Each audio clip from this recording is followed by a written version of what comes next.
আসসালামু আলাইকুম। এটিএন বাংলা সংবাদে সবাইকে স্বাগত জানাচ্ছি। আমি ভাবনা আহমেদ। শুরুতেই বিআরবি কেবলস সংবাদ শিরোনাম। নতুন অর্থ বছরে রাজস্ব আয়ের লক্ষ্যমাত্রা ৫.৫ লাখ কোটি টাকা। বড় চ্যালেঞ্জের মুখে এনবিআর। ব্যবসা বান্ধব পরিবেশ ও কর কাঠামো পরিবর্তনের তাগিদ অর্থনীতিবিদদের। আসছে বাজেটেও কোনো চমক নেই মন্তব্য দেবপ্রিয় ভট্টাচার্যের। জুলাই বিপ্লবে হতাহতের পরিবারকে কর অব্যাহতির পরামর্শ ডিবেট ফর ডেমোক্রেসি। স্বৈরাচার বিরোধী আন্দোলনে যারা প্রাণ দিয়েছেন তাদের প্রত্যাশা পূরণের তাগিদ তারেক রহমানের। যুক্তরাজ্যে জিয়াউর রহমানের শাহাদত বার্ষিকী পালিত। স্বস্তিতে বাড়ির পথে নগরবাসী। ঈদের রেলযাত্রা নির্বিঘ্ন করতে নেওয়া হয়েছে পর্যাপ্ত ব্যবস্থা। রেল সচিব। ঢাকা সিলেট মহাসড়কে ৩৪ কিলোমিটার জুড়ে যানজট। এবং ক্রমাগত লোকসানে ধ্বংসের মুখে পোল্ট্রি শিল্প। সর্বস্ব হারাচ্ছেন উদ্যোক্তারা। উৎপাদন খরচ কমাতে কার্যকর উদ্যোগের দাবি খামারিদের।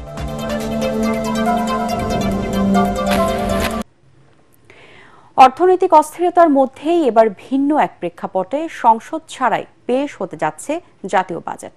২রা জুন ২০২৫-২৬ অর্থ বছরের ৭,৯০,০০০ কোটি টাকার বাজেট পেশ করবেন অন্তর্বর্তী সরকারের অর্থ উপদেষ্টা, যা পাশ হবে রাষ্ট্রপতির অধ্যাদেশ জারির মাধ্যমে।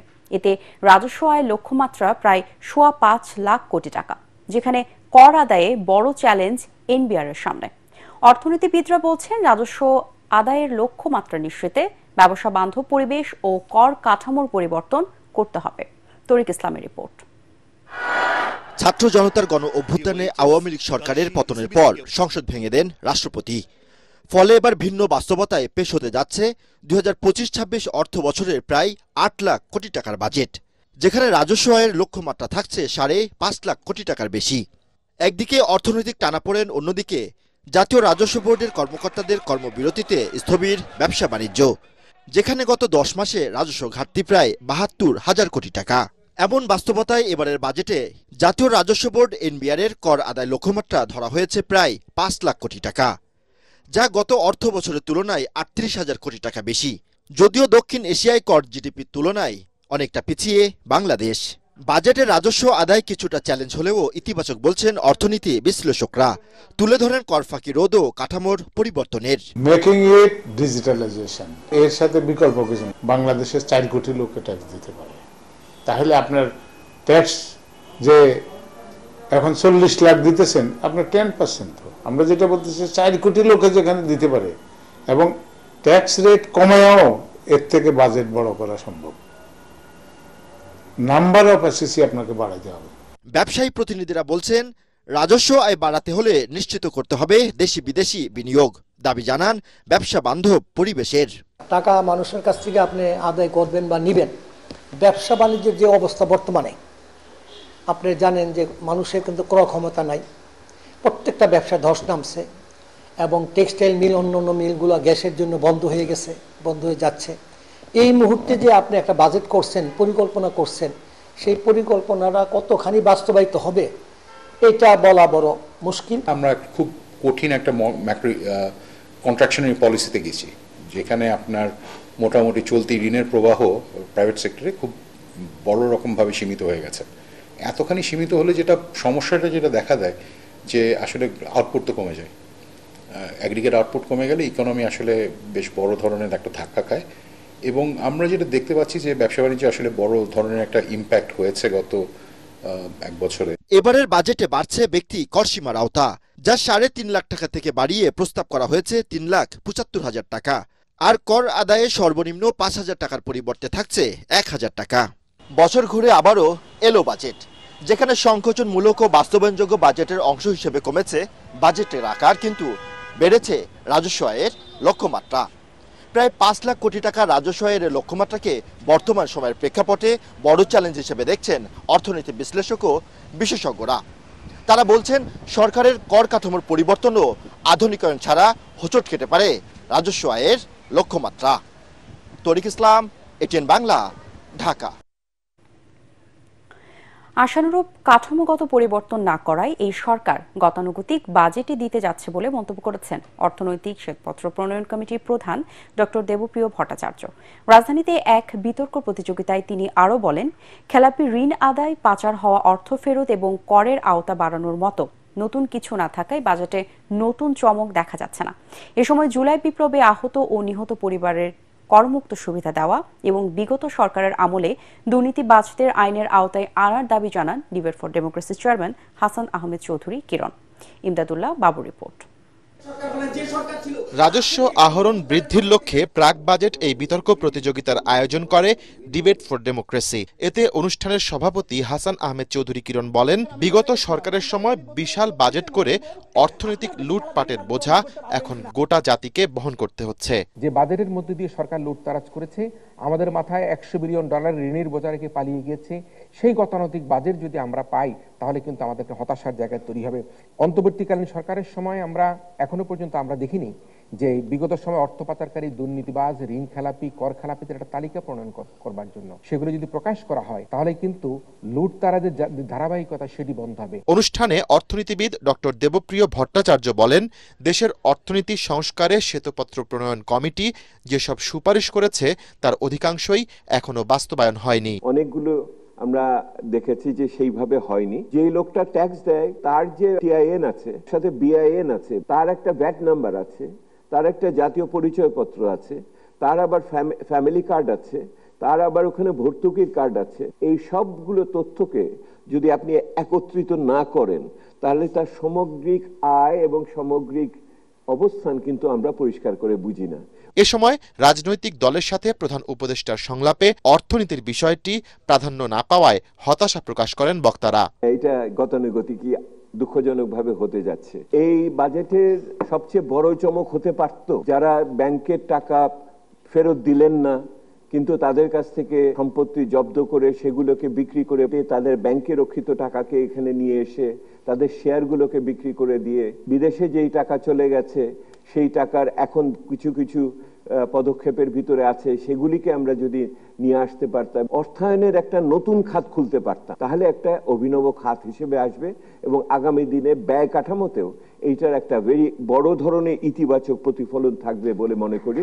আসন্ন বাজেটে সরকার যদি জুলাই বিপ্লবের শহীদদের জন্য, আহত পরিবারদের জন্য যদি করমুক্ত সুবিধা প্রদান করে তাহলে জুলাই শহীদদের রক্ত কিন্তু আমাদেরকে আরো বেশি উৎসাহিত করবে যে আমরা কিভাবে আরো গণতন্ত্রের দিকে এগিয়ে যেতে পারি, আমরা তাদের প্রতি সম্মান দেখানো হবে। যে বাজেট ঘোষিত হতে যাচ্ছে সেই ঘোষিত বাজেটে অন্ততপক্ষে স্বাস্থ্য, কৃষি, সামাজিক সুরক্ষা সহ আমাদের এই সকল খাতগুলোকে যাতে বাজেট বরাদ্দ বৃদ্ধি করা হয়, কর্মসংস্থানের লক্ষ্যে স্কিল ডেভেলপমেন্টের জন্য বাজেট ঘোষণা করা হয়। প্রতিযোগিতায় ময়মনসিংহের আনন্দমোহন কলেজকে হারিয়ে Bangladesh university of business and টেকনোলজির বিতার্কিকরা বিজয়ী হন। ইমদাদুল্লাহ বাবু, ATN বাংলা, ঢাকা। স্বৈরাচার বিরোধী আন্দোলনে যারা আত্মাহুতি দিয়েছেন তাদের প্রত্যাশা পূরণের তাগিদ দিয়েছেন বিএনপির ভারপ্রাপ্ত চেয়ারম্যান তারেক রহমান। শহীদ রাষ্ট্রপতি জিয়াউর রহমানের ৪৪তম শাহাদত বার্ষিকী উপলক্ষে যুক্তরাজ্য বিএনপি আয়োজিত মিলাদ ও দোয়া মাহফিলে প্রধান অতিথির বক্তব্যে তিনি এসব কথা বলেন। তারেক রহমান বলেন, পলাতক স্বৈরাচার ক্ষমতা ধরে রাখতে বহু মানুষকে হত্যা করেছে। জুলাই আগস্ট আন্দোলনের সময় ৬৬ শিশুকেও হত্যা করা হয়েছে বলে জানান তিনি। এ সময় জুলাই বিপ্লবের শহীদদের জন্য দোয়া করা হয়।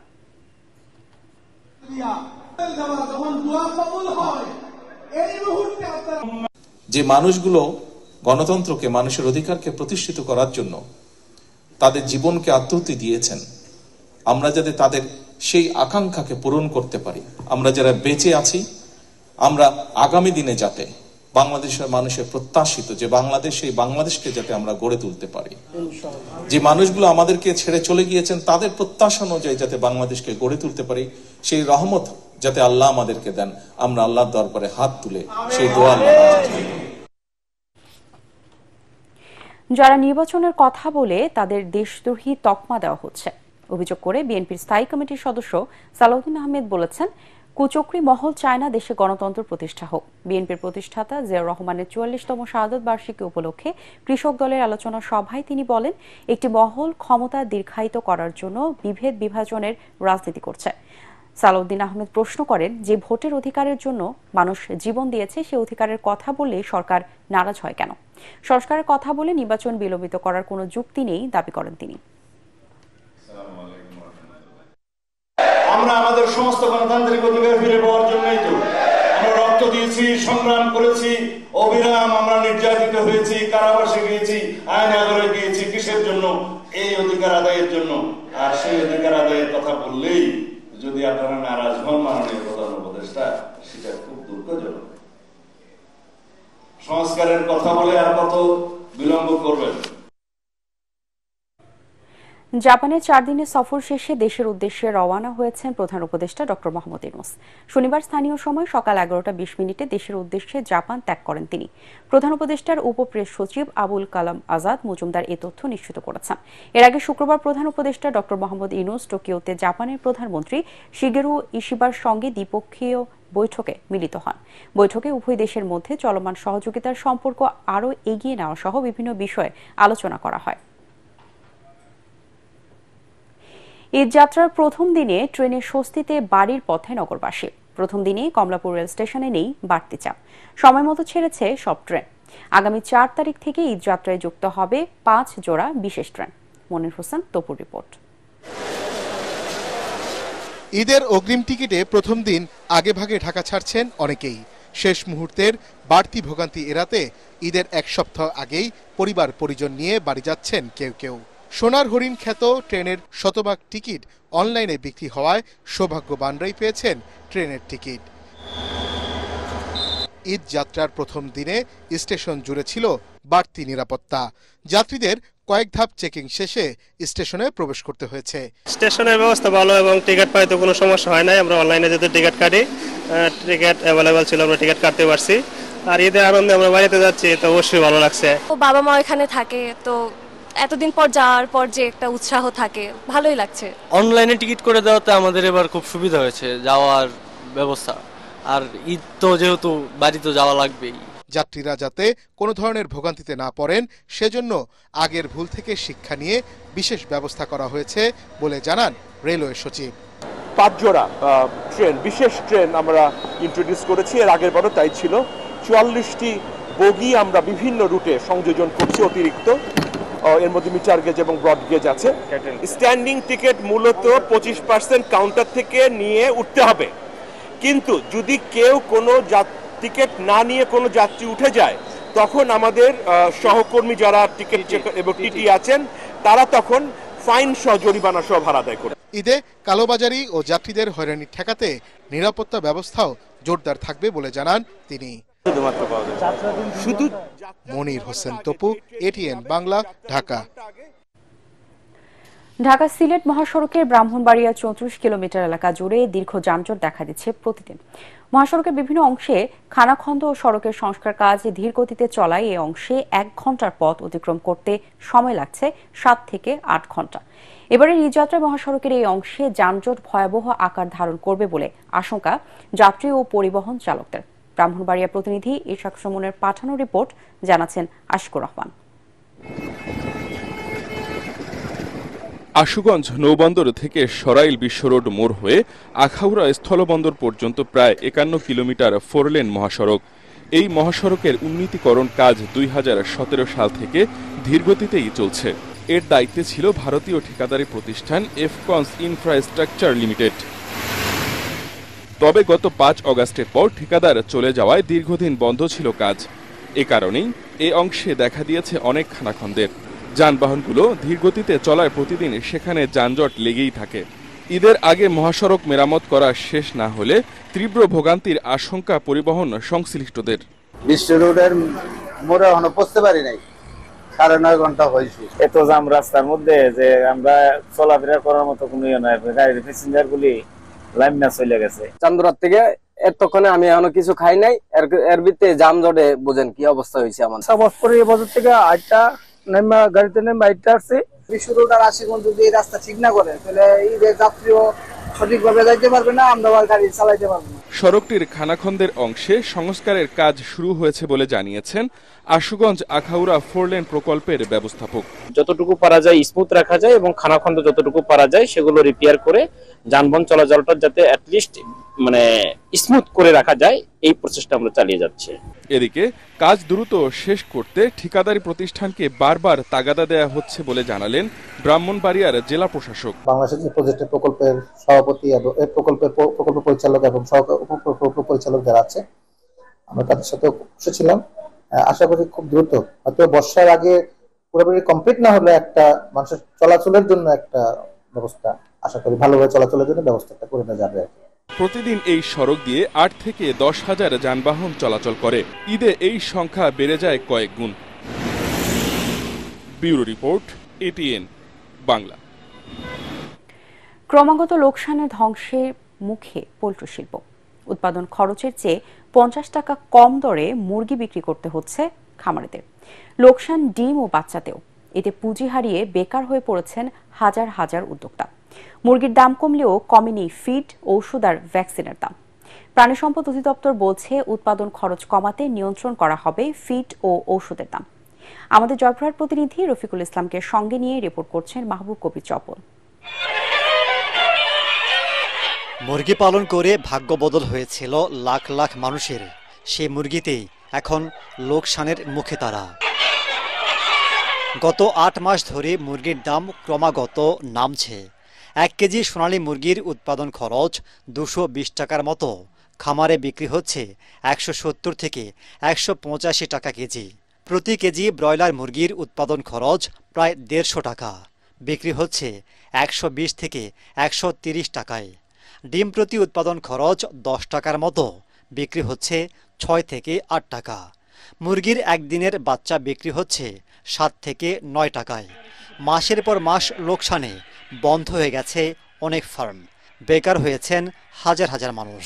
এইভাবে যদি চলে তাতে পোল্ট্রি সেক্টর থাকবে না। পোল্ট্রি শিল্প এটা একটা শিল্প, এটা থাকবে না ভাইজান। 3000 টাকা বস্তা খাদ্য বিক্রি হচ্ছে, যে খাদ্যটা 2000 টাকা যদি হয়, খাদ্য কষ্ট যদি করতে পারে, তাহলে ভবিষ্যতে ছোট ছোট খামারগুলা আবার ফিরে আসতে পারে। মুরগির বাজারটা যদি আর একটু বেশি হয়, তাহলে হয়তো বা যারা মুরগির খামারি তারা স্বস্তিতে ব্যবসা বাণিজ্য করতে পারবে। মুরগির দাম কমলেও খামারিদের চুষে খাচ্ছে ভ্যাকসিন, ওষুধ আর ফিডের মালিকরা। প্রতি বস্তা মুরগির খাদ্য বিক্রি হচ্ছে 2900 থেকে 3300 টাকায়। আজ থেকে 1 বছর আগে যে প্রাইস ছিল তার থেকে 20 থেকে 30% প্রাইস আছে। মেডিসিনের যে গুণগত মান এত পরিমাণে খারাপ যে কোনো শেডে মুরগি মানে ভ্যাকসিন দেওয়ার পরও যদি অসুখ আসতেছে।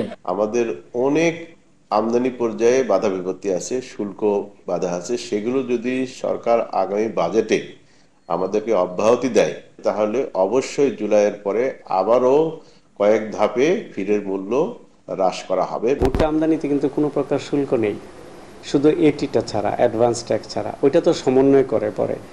তারপরে সয়াবিন মিল আমদানিতে অনলি 5% রেগুলেটরি ডিউটি, আর বাকি সমস্ত শুল্কই কিন্তু মওকুফ করা আছে। তিনি জানান, প্রতি মাসে মুরগির বাচ্চার চাহিদা 1,60,00,000, তবে উৎপাদন হচ্ছে তার চেয়ে বেশি।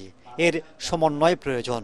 এছাড়াও ফিড, ওষুধ আর ভ্যাকসিনের দাম কমাতে কাজ চলছে বলেও জানান তিনি। বাজারে বাচ্চার চাহিদা, টোটাল চাহিদাকে ভিত্তি করে আনুপাতিক হারে হ্যাচারিগুলিকে আমরা বাচ্চা উৎপাদন এবং সরবরাহের একটা অ্যাসেসমেন্ট দিয়ে দিয়েছি। আশা করি বাচ্চার দামটাকে নিয়ন্ত্রণ সম্ভব। অ্যাট দ্য সেম টাইম খাদ্যের দাম বাজারে 2900 টাকার উপরে বস্তা, সেটাকে যে কোনো উপায় হোক 2500 থেকে 2600 টাকা যদি নিয়ে আসা যায়, তাহলেও খামারি তার একটা সহন পর্যায়ে থাকবে। ঔষধ, ভ্যাকসিন, সেটাকে কিভাবে কমিয়ে নেওয়া যায়, সেটাও কম না, কিন্তু এটা অ্যারাউন্ড 8 to 10% চলে যায়। এই খরচ এতটা হলে হবে না। মুরগির বাচ্চা ও ফিডের ডিলারদের নিবন্ধনের আওতায় আনা হবে বলেও জানান এই প্রাণী সম্পদ কর্মকর্তা।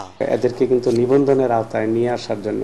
মাহবুব কবির চপল, এটিএন বাংলা, ঢাকা। এই গ্রুপটা কিন্তু ক্ষমতাচ্যুত সাবেক প্রধানমন্ত্রী শেখ হাসিনার বিরুদ্ধে আন্তর্জাতিক অপরাধ ট্রাইব্যুনালে আগামীকাল আনুষ্ঠানিক অভিযোগপত্র জমা দেওয়া হবে বলে জানিয়েছেন চিফ প্রসিকিউটর তাজুল ইসলাম। সকালে জাতীয় প্রেস ক্লাবে আন্তর্জাতিক গুম সপ্তাহ উপলক্ষে বেসরকারি মানবাধিকার সংগঠন অধিকার আয়োজিত আলোচনা সভায় তিনি কথা জানান। শেখ হাসিনাকে গুম ও আয়নাঘরের নিউক্লিয়াস উল্লেখ করে তাজুল ইসলাম বলেন, বিচারের ক্ষেত্রে আগামী ডিসেম্বরের মধ্যে উল্লেখযোগ্য অগ্রগতি দেখা যাবে। এ সময় 10 থেকে 15টি উল্লেখযোগ্য গুমের ঘটনা তদন্ত সম্পন্ন হয়েছে বলে জানান চিফ প্রসিকিউটর। তিনি বলেন, জুন মাসের মধ্যে প্রতিবেদনগুলো পাওয়া যাবে। বিচার প্রক্রিয়ায় বাধা অনেকটা দূর হয়েছে উল্লেখ করে চিফ প্রসিকিউটর বলেন, অপরাধের কাঠামো এবং অপরাধের সম্পর্কে ট্রাইব্যুনাল মোটা দাগে তথ্য নিশ্চিত চিহ্নিত করতে পেরেছে। তবে গুমের সাথে জড়িত ব্যক্তিদের গ্রেপ্তারের ক্ষেত্রে কিছুটা বাধা রয়ে গেছে। তরুণ নেতৃত্বের প্রতি যেন আর্থিক অনিয়মের অভিযোগ না ওঠে সেদিকে লক্ষ্য রেখে কাজ করার তাগিদ দিয়েছেন পরিবেশ উপদেষ্টা সৈয়দা রিজওয়ানা হাসান। আগারগাঁও পরিবেশ অধিদপ্তরে এক আলোচনায় তিনি কথা বলেন। আগামী সেপ্টেম্বর থেকে তুরাগ নদীর পরিষ্কার পরিচ্ছন্নতার কাজ শুরু হবে বলেও জানান পরিবেশ উপদেষ্টা। নিজের কাছে নিজে সৎ থাকবেন। তরুণ নেতৃত্বের ব্যাপারে যেন আর্থিক অসততার অভিযোগ কেউ তুলতে না পারে। আমাদের কিন্তু একজন রাষ্ট্রপতি ছিলেন, তার বিরুদ্ধে যত রকম সমালোচনা আপনি করেন, একটা টাকা নিয়েছে, আত্মীয় স্বজনকে ফেভার করেছে, এইরকম কথা কিন্তু শত্রুও বলতে পারবে না। রাজনৈতিক সমালোচনা হতেই পারে, ওটা বিষয় না। কাজে সৎ থাকবেন। সৎ থাকলে 50% সমস্যার ওইখানেই সমাধান হয়ে যায়। আমদানি করা কীটনাশকের প্রয়োজনীয় উৎপাদন না থাকায় তা কাজ করছে না, ফলে অতিরিক্ত কীটনাশক ব্যবহার করতে হচ্ছে বলে জানিয়েছেন কৃষিবিদরা। তাদের মতে এসব কারণে কৃষিপণ্য উৎপাদন খরচ বাড়ছে। রাজধানীর ব্র্যাক সেন্টারে Bangladesh agro chemical manufacture association সেমিনারে গবেষকরা এসব তথ্য তুলে ধরে জানান, আমদানি করা 9টি কীটনাশক কোম্পানির 8টিতেই পর্যাপ্ত উৎপাদন নেই। গবেষণায় দেখা গেছে কোনো ধরনের পরীক্ষা নিরীক্ষা ছাড়াই 90% কীটনাশক আমদানি করা হচ্ছে। সেমিনার বক্তারা জানান, দেশের কৃষি নীতিমালায় কীটনাশকের বাজার ব্যবসা বান্ধব করে রাখা হয়েছে, যা উৎপাদক বান্ধব নয়। ফলে দেশীয় শিল্প উদ্যোক্তাদের কীটনাশক শিল্পে এগিয়ে আসা চ্যালেঞ্জ বাড়ছে। এবারে আল-আরফা ইসলামী ব্যাংক অর্থ সংবাদ।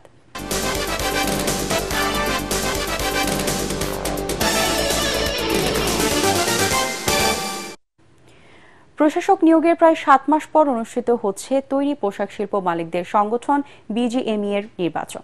ঢাকা ও বন্দরনগরী চট্টগ্রামে সকাল 8টা থেকে শুরু হয় ভোট গ্রহণ, চলবে বিকেল 5টা পর্যন্ত। দুপুর 1টা পর্যন্ত ভোট পড়েছে প্রায় 350। ভোটের পরিবেশ নিয়ে খুশি প্রার্থী ভোটাররা।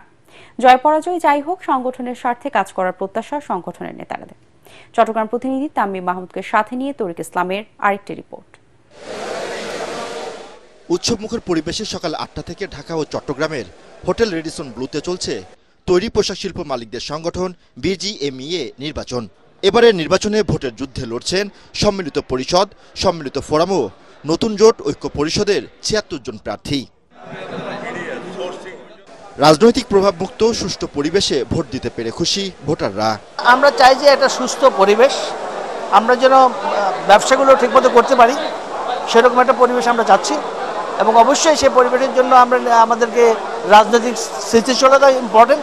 বিজিএম এর কাছে যে জনগণের যে প্রত্যাশা যে এই অর্গানাইজেশনটা অন্তত একটা নিউট্রাল ভূমিকা পালন করুক, এটা একটা ট্রান্সপারেন্ট ইলেকশন হোক। নির্বাচনে জয় পরাজয় মেনে সংগঠনের স্বার্থে একসাথে কাজ করার প্রত্যাশা প্রার্থীদের। নীতি নির্ধারণের ইস্যুগুলো আছে, অনেক পলিসি সাপোর্টের ইস্যু আছে, ইন্টারন্যাশনাল কিছু ইস্যুজ আছে। এগুলো নির্বাচিত বডি ছাড়া এটা কোনোভাবেই ট্যাকেল করা সম্ভব না। আমরা এক্সপেক্ট করছি যে এই লিডারশিপ এবং এই সমন্বয় অনেক কাজে দিবে ইনশাআল্লাহ। আমাদের লজিস্টিক যারা সাপোর্ট দেয় এনবিআর, বাংলাদেশ ব্যাংক, এদের সাথে বসে সুন্দরভাবে যাতে সমাধান করতে পারে। লজিস্টিক খরচ না কমলে আমরা আমাদের মার্কেট ধরে রাখতে পারবো। এদিকে সুষ্ঠু নির্বাচন আয়োজনে সকল ব্যবস্থা নেওয়ার কথা জানিয়েছেন নির্বাচন পরিচালনা বোর্ডের সভাপতি ও ডিএমপি কমিশনার। আগামী নির্বাচনেও আমরা একই রকম সবাই সম্মিলিতভাবে চেষ্টা করে জাতির জন্য এদেশের ইতিহাসের সবচেয়ে ভালো নির্বাচন অনুষ্ঠানের ব্যবস্থা করব। আমি এখন পর্যন্ত খুশি না, খুশির উপরে শুধু কিছু নন ভোটার যাদের এখানে আসার কথা না, তারা ওখানে জটলা পাকিয়েছিল, আমাদের পুলিশের সহযোগিতায় আমরা ওইটা রিমুভ করেছি। তবে ভোট কেন্দ্রে গণমাধ্যমের প্রবেশে নিষেধাজ্ঞা থাকায় ভোটারদের মাঝে মিশ্র প্রতিক্রিয়া দেখা যায়। তরিক ইসলাম, এটিএন বাংলা, ঢাকা। এবারে আন্তর্জাতিক সংবাদ।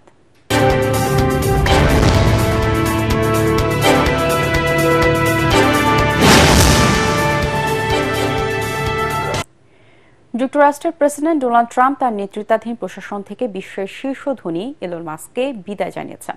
স্থানীয় সময় শুক্রবার মার্কিন প্রেসিডেন্টের দপ্তর ওভাল অফিসে এক সংবাদ সম্মেলনে এই ঘোষণা দেন ট্রাম্প। এ সময় এলন মাস্কও উপস্থিত ছিলেন। শুক্রবারের সংবাদ সম্মেলনে মাস্কের উচ্ছ্বসিত প্রশংসা করেন ট্রাম্প। তিনি বলেন, এলন প্রশাসনে আসার পর অক্লান্তভাবে কাজ করে গেছেন এবং তিনি ছিলেন বলে খুব অল্প সময়ের মধ্যে প্রশাসনে ব্যাপক ও ফলপ্রসূ পরিবর্তন আনা সম্ভব হয়েছে। তিনি না থাকলে হয়তো এই পরিবর্তন আনতে কয়েক প্রজন্ম লেগে যেত। এলন মাস্ক বিদায় নিলেও ভবিষ্যতেও কোনো না কোনোভাবে এই প্রশাসনের সংস্পর্শে থাকবেন। 2024 সালের প্রেসিডেন্ট নির্বাচনের সময় ডোনাল্ড ট্রাম্পের প্রচারাভিযানে বিপুল পরিমাণ অর্থ দিয়েছিলেন মাস্ক। নির্বাচনে জয়ের পর মাস্ককে নিজের পরামর্শক ও উপদেষ্টা হিসেবে নিয়োগ দেন তিনি। এবারে জানিয়ে দিব খেলার খবর।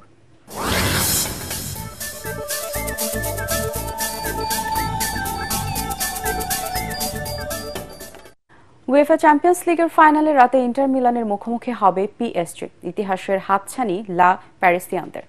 প্রথমবার ইউরোপিয়ান শ্রেষ্ঠত্বের পাশাপাশি ট্রেবল জয়ের সামনে দাঁড়িয়ে লুইস এনরিকের দল। পিএসজির কোচ জানান, আমাদের ভয় পাওয়ার কিছু নেই। পুরো মৌসুমে তা প্রমাণ করেছে দল। সর্বোচ্চ দিয়ে সমর্থকদের মুখে হাসি ফোটাতে আমরা প্রস্তুত। এদিকে সুযোগ দিতে নারাজ ইন্টার মিলান। ট্রফি নিয়ে উৎসব করেই তারা মৌসুম শেষ করতে চায়। 1.5 দশকের অপেক্ষা ঘোচাতে চায় ইনজাঘির দল। তবে জার্মানির মিউনিকে আগের 4 ফাইনালে নতুন চ্যাম্পিয়ন পেয়েছে চ্যাম্পিয়ন্স লিগ, আর পরিসংখ্যানেও এগিয়ে এনরিকের দল। দু দলের 5 বারের দেখায় 3 জয় পিএসজি। মিউনিকের অ্যালিয়াঞ্জ অ্যারেনায় বাংলাদেশ সময় রাত 1টায় শুরু হবে চ্যাম্পিয়ন্স লিগের হাই ভোল্টেজ ফাইনাল ম্যাচটি।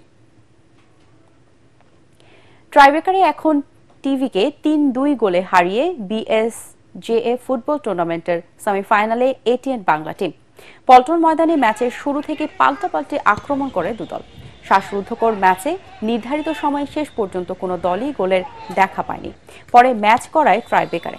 এটিএন বাংলার গোলরক্ষকদের দৃঢ়তায় 3-2 গোলে জয় পায় টিম এটিএন বাংলা। এটিএন বাংলার পক্ষে গোল করেন কামরুজ্জামান রাজীব, আদ্দিন সজীব এবং মুশফিকুর রহমান। এরপর 2 ম্যাচে সেরা খেলোয়াড় হন এটিএন বাংলার আদ্দিন। স্পন্সরকারী প্রতিষ্ঠানের পক্ষ থেকে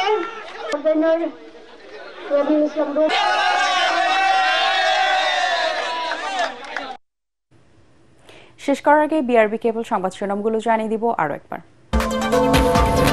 নতুন অর্থ বছরের রাজস্ব আয়ের লক্ষ্যমাত্রা 5.25 লাখ কোটি টাকা। বড় চ্যালেঞ্জের মুখে এনবিআর। ব্যবসা বান্ধব পরিবেশ ও কর কাঠামো পরিবর্তনের তাগিদ অর্থনীতিবিদদের। আসছে বাজেটেও কোনো চমক নেই মন্তব্য দেবপ্রিয় ভট্টাচার্যের। জুলাই বিপ্লবে হতাহতের পরিবারকে কর অব্যাহতির পরামর্শ দিবে ফর ডেমোক্রেসি। স্বৈরাচার বিরোধী আন্দোলনে যারা প্রাণ দিয়েছেন তাদের প্রত্যাশা পূরণের তাগিদ তারেক রহমানের। যুক্তরাজ্যে জিয়াউর রহমানের শাহাদত বার্ষিকী পালিত।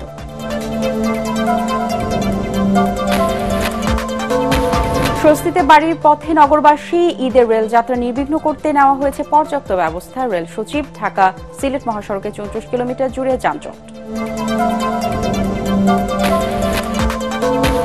এবং ক্রমাগত লোকসানে ধ্বংসের মুখে পোল্ট্রি শিল্প। সর্বস্ব হারাচ্ছেন উদ্যোক্তারা। উৎপাদন খরচ কমাতে কার্যকর উদ্যোগের দাবি খামারিদের।